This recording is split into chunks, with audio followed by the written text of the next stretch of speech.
Welcome back to the channel, everybody. I'm Trevor with Maker Experiment, and in today's video, I'm actually working on a gift for my wife. Let's get into it.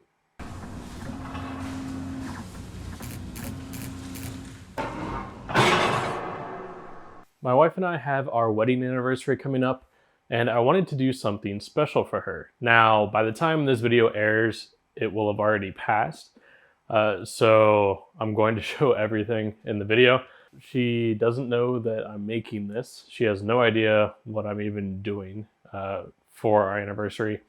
I think she just expects it to be like dinner and that's it. So this should be a surprise. Now, my plan is to make a scavenger hunt. And with that, I have about 7 different clues that I'm going to make little clue cards for. But this video specifically is about the actual scavenger map that I'm going to be doing. One of my wife's favorite movies is The Goonies. And in The Goonies, they have, the adventure to go to the pirate ship for One-Eyed Willie and all of that. So what I'm doing is I'm making a scavenger hunt map based on The Goonies. So it's going to look like the Goonies map in a way. It's going to have that pirate map look to it. I'm actually going to draw out a path on that map that has different rooms of our house. And as she gets clues and she figures things out, she's going to get a piece of the map so that at the end she can put it all together as a puzzle and then be able to see where the map leads her for her final gift.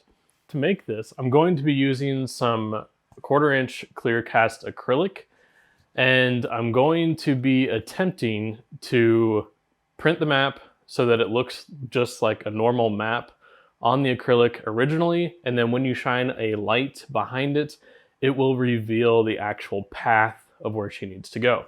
I did make a little sample square of the print. Now, to start with, here is what the print looks like.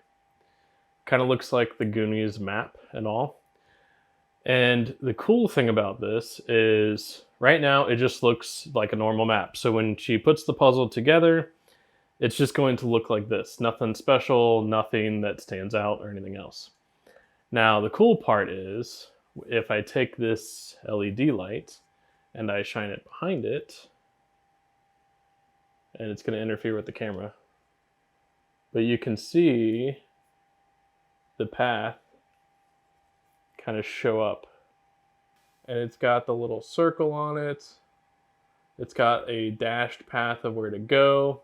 It is much easier to see in person than it is to get it to try to show up on camera. But that's the gist of this, is she will shine a light behind it when it's done. It'll reveal the map. That will tell her where to go, and she will find all of her gifts.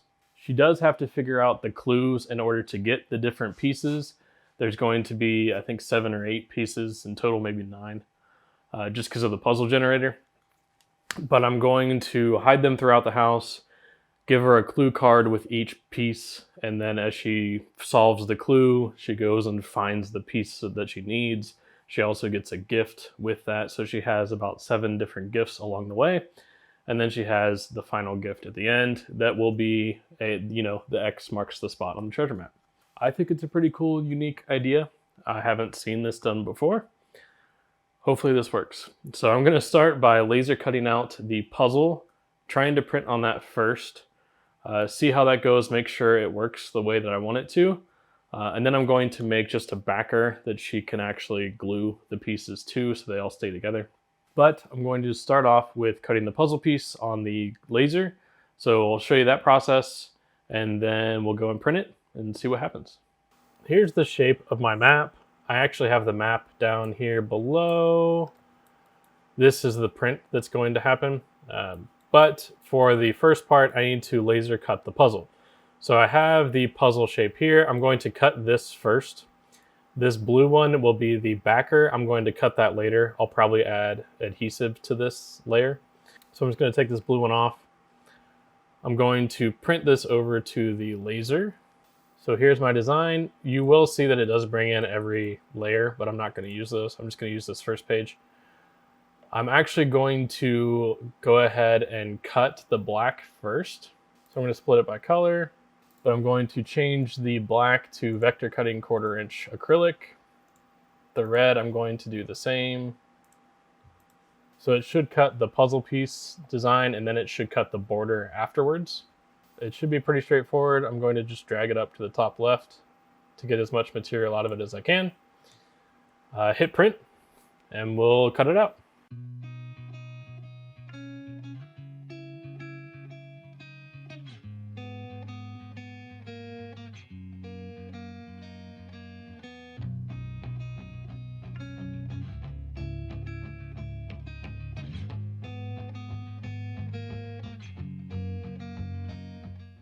Here are the pieces of the puzzle. They all link together like so. And I'm not gonna put all of it together, but you get the gist. I did cut it before I'm going to print it, just because I'm not sure what exactly would happen if I were to cut after I printed with such thick material. That's a test I'm gonna have to run a different day. But what I need to do now is flip them all over. So it'll actually be mirrored. So it'll actually be like this. I'm going to have to peel the paper off of all of these, put them onto the printer, go through a multi-layer print process. So we're gonna go ahead and start that. First, I'm gonna peel off all of the paper. Now that the acrylic pieces are cleaned up and ready to go, I'm going to print the template out onto the printer bed. Then we'll go through and print every layer. So the first thing up is actually to print that template onto the bed so I can position all of those pieces together. Now that I'm in the print software, I have my template here. I'm going to go to the 720 by 900 color. I'm just going to hit print and send it over to the bed.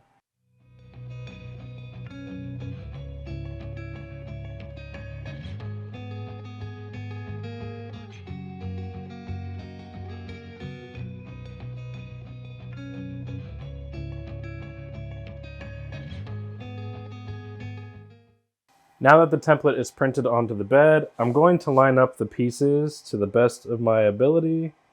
And I'm going to make sure that I push them as close together as possible so that there's no ink going between the pieces or anything like that. All right, so the puzzle's laid out. Honestly, this would be easier as a print and then cut, but I haven't tested cutting after printing yet, so I didn't want to chance it. The first thing I'm going to do is print the map layer that I want to do with no kind of backer or anything like that. So let me show you how to do it. Oh, and I should mention, because I'm using clear acrylic, I need to put a blue piece of tape on the edge for the auto height. So just slide that back into place, and now we should be good to go. The next step is to print this map layer. So this map layer is going to be the flat 720 by 1200 color only. That's all I really need to do. I'm just going to print it and click OK.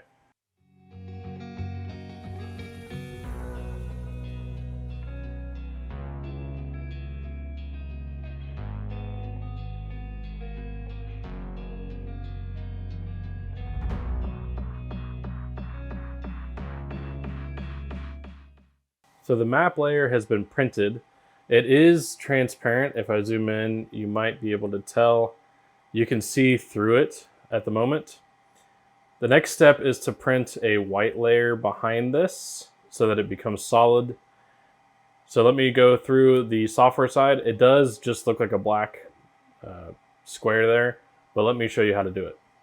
So on the software side, it's just a black shape that matches the map. I am going to make this 720 by 1200 color only. I'm going to go into my print setup and change the properties. And on the layer, instead of doing a color, I'm going to do a white underbase. Click OK, click OK again, and then print it.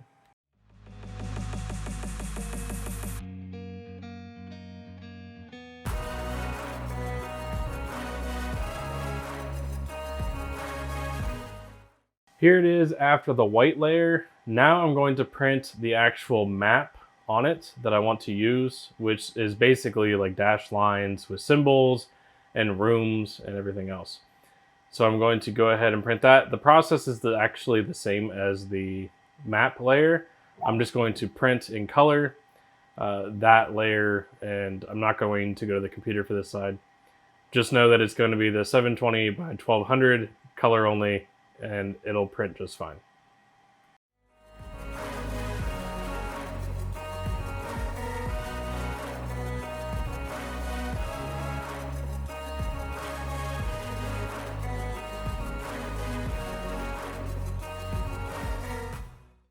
Okay, so that's the final layer for the printing.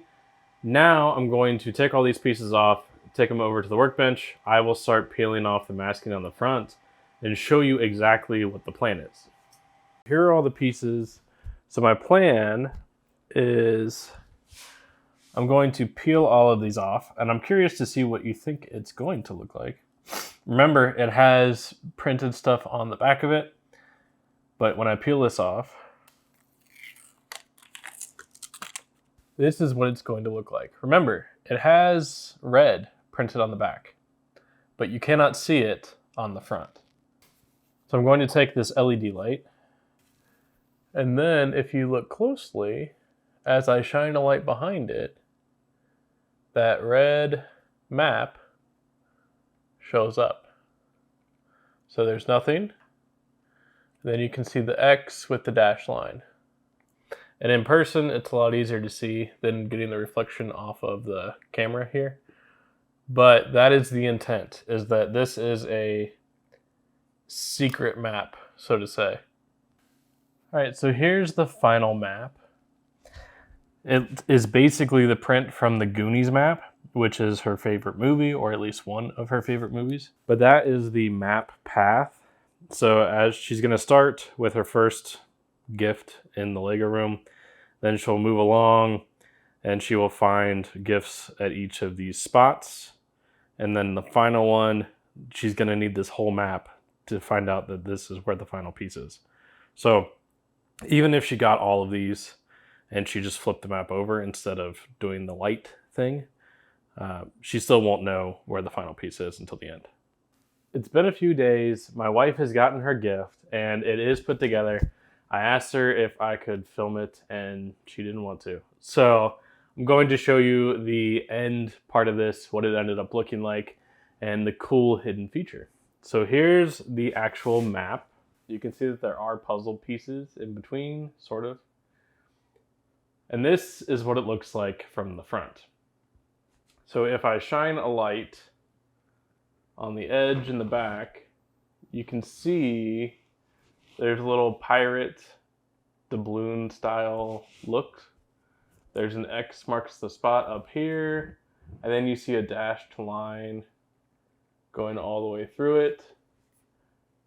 And it just has different parts of our house and the area around it, different rooms and things like that labeled on it. Overall, I thought that this was really creative. She did really like it. So it was a success overall. Now, I do think it would be cooler if it was like in a frame and you just flipped a switch and the whole thing lit up. I think it would light it a little bit more evenly. In person, it's really easy to see when it's lit up. On camera, it's a little harder because it kind of fights the camera. Overall, it turned out really well and she loved it, which was the most important part. But I want to thank you for watching this video. If you did like the video, please give it a thumbs up, subscribe to the channel, and turn on notifications so that you know when I come out with new videos.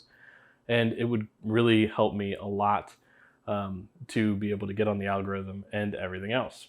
If you have an idea for other projects, leave them in the comments below. And be sure to check out my Instagram @MakerExperiment, where I share things along the way. But I want to thank you for taking the time to watch this video, and I'll see you in the next one.